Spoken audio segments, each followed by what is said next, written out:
அவர் மரியாளை மறந்துவிடவில்லை. மான்ஃபோர்ட்டையும் அன்னை மரியாளையும் பிரித்து விட முடியாது. through Mary to Jesus,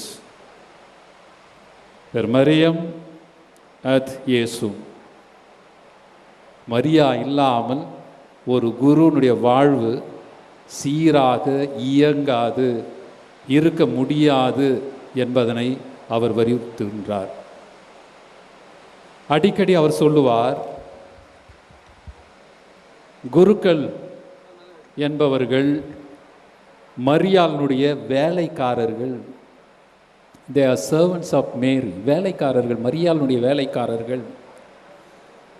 இன்னொரு படி மேலே சென்று அவர் சொல்லுகின்றார், அவர் அடிமைகள் என்று சொல்லுகின்றார். மரியாளுடைய அடிமைகள், they are slaves to Mary. அதே சமயம் கடவுளுடைய அன்பை பரப்புவதற்கும் தீய சக்திகளின் மீது வெற்றி கொள்வதற்கும் மரியாளினுடைய கைகளில் ஒரு கருவிகளாக குருக்கள் இருக்கின்றார்கள் என்று சொல்லுகின்றார்.